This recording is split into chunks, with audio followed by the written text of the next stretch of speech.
প্রতিটা কাজের সুন্দর দেখে আপনারা বলেন ওয়াও কি সুন্দর হয়েছে, মাশাল্লাহ অনেক সুন্দর দেখতে, খুবই সুন্দর লাগতেছে, কিউট লাগতেছে, সো কিউট। এই তো এই ধরনের কমেন্টস তো করেন, তাই না? কিন্তু পিছনে গল্প কি কেউ জানে? পিছনে আসলে কি হলো চলুন দেখি আজকে দিনে গল্পটা শেয়ার করি, কি করলাম আজকে দিনে। আজকে দিনে প্রথমে একদম সকালবেলায় আমি গতকালকে যে প্রোডাক্টটা রেডি করেছি সেটা হচ্ছে যে হেয়ার ক্লিপ করেছিলাম হ্যান্ড এমব্রয়ডারি দিয়ে, সেটা ফটোগ্রাফি করে নিলাম। কারণ এটা ফটোগ্রাফি করতে হবে, যেহেতু এটা নতুন প্রোডাক্ট, ফটোগ্রাফি শেয়ার না করলে আপনারা তো বুঝতে পারবেন না এটা আসলে কী তৈরি করলাম। সকালটা শুরু করলাম ঠিক এইভাবে করে ফটোগ্রাফি দিয়ে, দেন এটা ফটোগ্রাফি করলাম, ভিডিওগ্রাফি করলাম। খুব সুন্দর এক জোড়া ক্লিপ হয়েছে। এটা আমরা এবার ফার্স্ট টাইম করেছিলাম হ্যান্ডওয়ার্ক দিয়ে, মানে হ্যান্ড এমব্রয়ডারি দিয়ে করেছিলাম। এই ক্লিপটা খুবই স্ট্রং, কিন্তু খুবই মজবুত, দেখতে খুবই কিউট কিন্তু। দেন এরপরে আমরা যে কাজটা করেছি সেটা হচ্ছে আমাদের এটা টপসের অর্ডার আছে। এটা খুব ট্রেন্ডিং একটা টপস, অন্য একটা পেজ থেকে আপু পিকচার নিয়ে আমাদের কাছে অর্ডার কনফার্ম করেছিল। দেখেন সারাদিন অনেক কাজ করি, সব কাজ আপনাদের সাথে একসাথে শেয়ার করা সামান্য। টপসের অর্ডারটা কাজটা করলাম। এরপর দেখেন প্রত্যেকটা পার্সেল দেওয়ার পরে সুতা একদম মানে এলোমেলো অবস্থা, খুবই বৃষ্টি একটা অবস্থা হয়ে থাকে। এই যে দেখেন কি যে বাজে অবস্থা হয়েছে আমার কাজের জায়গাটা। এই জায়গাটা আজকে ক্লিন করতে হবে, কারণ আজকে নতুন আরেকটা অর্ডারের কাজ ধরতে হবে, তাই আজকে পুরো জায়গাটা ক্লিন করতে হবে আমাকে। এই জায়গাটা ক্লিন করা শুরু করে দিলাম। এই জায়গাটা টুকিটাকি সব জিনিস গুছাই নিচ্ছি, কারণ ওগুলো গুছাই না নিলে পরবর্তীতে আমরা সেগুলো আবার খুঁজে পেতে সহজ হবে না। কারণ এক একটা কালার, সুতা, কত ছোটোখাটো অনেক জিনিস লাগে। দেখেন সুতার অবস্থা, দেখেন সুতাগুলো এত বাজে অবস্থা হয়ে আছে। সব গোছায় একদম আজকে পুরো জায়গাটা ক্লিন করে ফেলতেছি, কারণ নেক্সট অর্ডারের কাজ ধরতে হবে সেজন্য। একসাথে অনেক অর্ডার জমে গেছে, সেটা আপনাদের সাথে শেয়ার করবো আসলে কী অর্ডার জমে গেছে।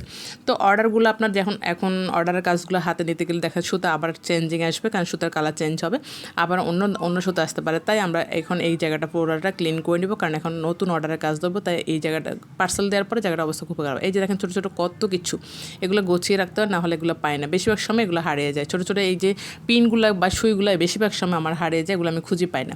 এগুলো সবগুলো আপনার একদম পরিপাটি করে রাখলে খুঁজে পেতে খুব সহজ হয়। অনেক সময় দেখা যায় যে রাখছি এক জায়গায়, খুঁজে পেতে আরেক জায়গায় কঠিন হয়ে যায়। যে বক্সের মধ্যে যখন এগুলো সবগুলো রেখে দিই তখন পেতে কিন্তু খুব সহজে পাওয়া যায় এবং কাজ করতেও খুব সহজ হয় আর কি।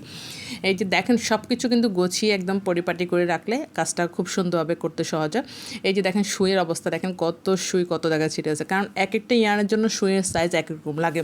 তো ছোটো ছোটো অনেক সুই থাকে, এই সবগুলো সুই একসাথে রাখলে পেতে সহজ হয়, তাই সবগুলো। আর হলো এই যে দেখেন কী পরিমাণ সুতা নষ্ট হয়, ছোটো ছোটো করে এরকম অনেক সুতা, যেগুলো ফেলে দিতে হয় পরে।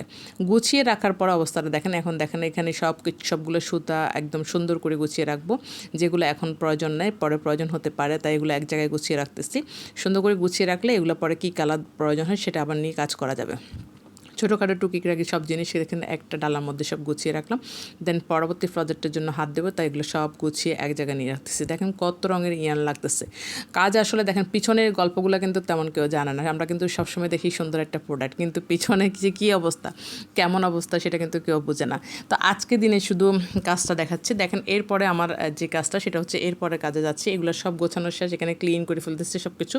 এখানে জায়গাটা খালি করতে হবে, কারণ এখানে নতুন ইয়ার্ন এবং নতুন আরও টুকিটাকি অনেক জিনিস নিতে হবে পরবর্তী প্রজেক্টের জন্য। এই জন্য সব সুই সুতা যা আছে সব কিছু গুছিয়ে রাখি, একদম জায়গাটা পুরোই পরিষ্কার করে ফেলতেছি, যাতে করে পরের প্রজেক্টের জন্য প্রত্যেকটা জিনিস আবার খুব সহজে সাজিয়ে রাখবো এবং খুব সহজে কাজ করতে পারবো। দেন এখন আমাদের যে প্রজেক্টটা সেটা শেয়ার করব, কি আছে এর পরের প্রজেক্টে কী কাজ হবে। এখন হলো অর্ডারের কাজটা দেখাচ্ছি। দেখেন এই মুহূর্তে আমাদের কাছে যে অর্ডারগুলো আছে সেগুলো কোনটা দিব সেটা আবার দেখতেছিলাম যে কী অর্ডার আছে, যেগুলো মানে মেমো বইটা চেক করতেছিলাম। এখন নেক্সট কোন অর্ডারটা দিব, সেই অর্ডারগুলো দেখেন কতগুলো ড্রেস অর্ডার। এরপর দেখেন আরও অনেক কিছু ব্যাগ অর্ডার আছে, টপস অর্ডার আছে, তারপরে যে ড্রেস অনেকগুলোই অর্ডার আছে। সবগুলো ড্রেসে যে দেখেন ব্যাগ অর্ডার আছে, কাঁকড়া অর্ডার আছে। এই যে এগুলা মানে যেগুলো দিতে হবে এগুলো দেখেন অবস্থা। এই কাজগুলো এখন আমাকে দিতে হবে। এগুলো সবগুলো প্রজেক্টে কাজ চলতেছে।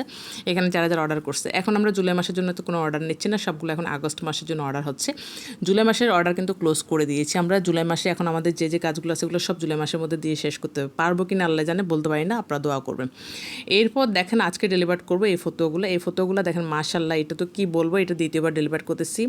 এই ফ্যাব্রিক্সটা সম্পর্কে শুধু আমি একটু আপনাদেরকে বলে রাখি, এই ফ্যাব্রিক্সটা তো সুন্দর। এই ফটোগুলো কাজ মানে সেলাই কমপ্লিট হয়ে চলে আসছে। আমাদের টিমের একজন আছে ফটো সেলাই করে, সে খুবই সুন্দর সেলাই করে ফটোগুলো, সে মেক করে। কিন্তু মূলত এই যে কাজটা এখন আমি এখানে মেশিনের সাহায্যে জয়েন করে নেব, কুশি কাটার কাজটা। আপনারা জানেন আমাদের ফটোগুলো সম্পর্কে। এগুলো আমরা আগস্ট মাসের জন্য পি অর্ডার নিচ্ছি, এখন জুলাই মাসে আর দিতে পারবো না, আগস্ট মাসের জন্য পি অর্ডার নিচ্ছি। আজকে এই পার্সেলটা দিব, এখানে 2টা ফটোয়া। তো এই ফটোগুলো যে আপুটা অর্ডার করেছে তার আসলে আমি ঠিকানা বা ফোন নাম্বার এগুলো কিছুই লিখিনি, সবগুলো এখন আবার বাইরে করতেছি। দেন বিকালবেলা দৃশ্যটা দেখেন বাইরে গেলাম মেয়েকে নিয়ে, কেমন লাগে